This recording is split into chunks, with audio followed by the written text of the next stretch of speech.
안녕하세요. 책친구 애령입니다. 이번 시간에는 지난 시간에 이어서 엘리자베스 키블러 로스의 인생 수업 후반부에 대한 얘기를 할까 합니다. 후반부 내용은 제가 좀 요약해서 말씀드리겠습니다. 죽음에 관한 이야기가 지금 많이 수록되어 있는데요. 우리는 누구나 죽음의 가능성을 안고 살지요. 하지만 죽어가는 사람들에는 가능성이 아닌 확실성으로 다가옵니다. 그래서 그들은 더 이상 잃을 것이 없기 때문에 굉장히 대담해진다고 해요. 삶의 종착역에 다다라 있기 때문에 두려울 것도 또 잃을 것도 없다고 생각하기 때문에 어쩌면 더 그것을 깨달음으로 인해서 더 무한한 행복감을 느끼기도 한다고 해요.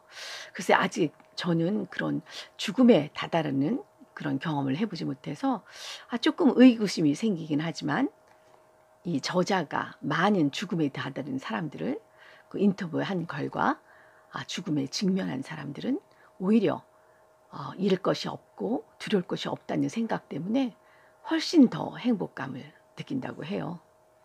그런데 우리는 왜 지금 이렇게 잘 살고 있는데도 불구하고 그 무한한 행복감을 느끼지 못할까요?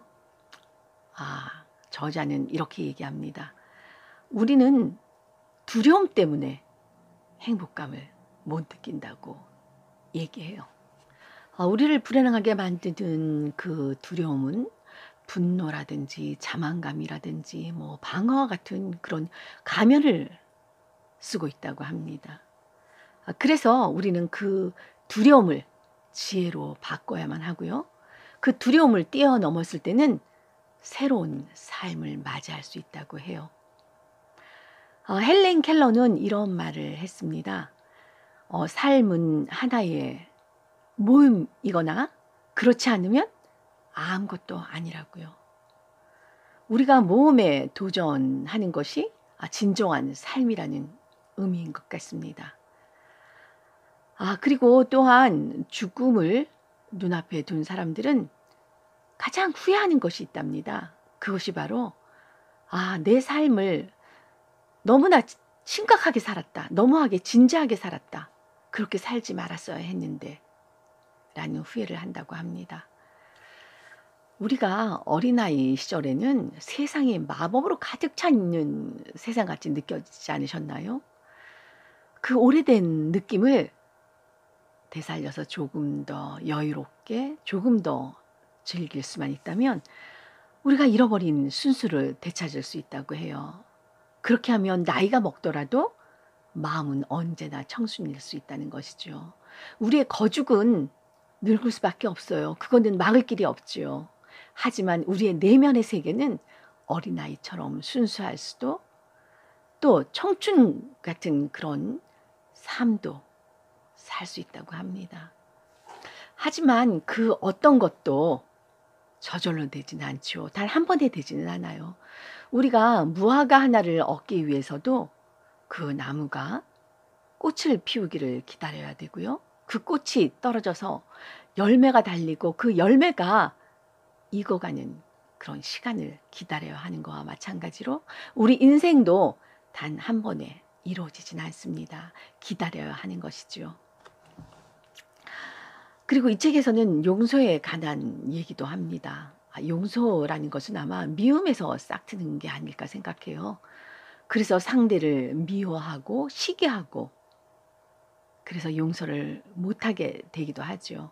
하지만 그 용서를 못하는 사람은 그 자신에게 벌하고 있음을 깨달아야 된다고 생각해요. 저자는 우리가 삶을 살아가는데 여러 가지 경험들을 이렇게 설명합니다. 상실은 무엇이 소중한가를 보여주고 사랑은 우리의 진정한 모습을 가르쳐준다. 관계는 자신을 일깨워주고 성장의 기회를 준다. 두려움, 분노, 죄책감조차도 훌륭한 교사가 될 수 있다. 삶의 가장 어두운 시간조차도 우리를 성장시킨다. 삶은 그 특별한 매력을 나타나기 위해 우리의 인생을 굴곡지게 만든다고 얘기합니다. 우리가 경험하는 모든 것들이 우리의 삶을 매력지게 만드는 부분이라는 말입니다. 지금 저는 정말 한 가지 질문을 저에게 묻고 싶습니다. 나는 지금 현재 무난하게 살고 있지만 단 한 번이라도 가슴 뛰는 그 무언가에 내 열정을 다 쏟아 부은 적이 있는가? 저 쉽게 대답을 못 하겠습니다. 이 질문은 정말 내가 간절히 원하는 것을 해본 적이 있는가 하는 질문과 같은 맥락이라고 보는데요. 끝으로 엘리자베스 키블러 로스가 말한 말을 인용하면서 끝내겠습니다. 마지막 순간에 내가 간절히 원하게 되는 것들을 지금 당장 실천하라. 지금 이 순간을 살아라 하는 말인 것 같습니다. 오늘 인생 수업에 대한 이야기를 나누었는데요. 지금 이 순간도 저는 수업을 하고 있다고 생각합니다. 잘 살고 있는, 그리고 잘 공부하고 있는 수업 시간이었는지 모르겠어요. 여러분 끝까지 제 영상 봐주셔서 감사하고요. 구독, 좋아요 부탁드리겠습니다. 다음 시간에 또 좋은 영상으로 여러분을 찾아뵙겠습니다. 감사합니다.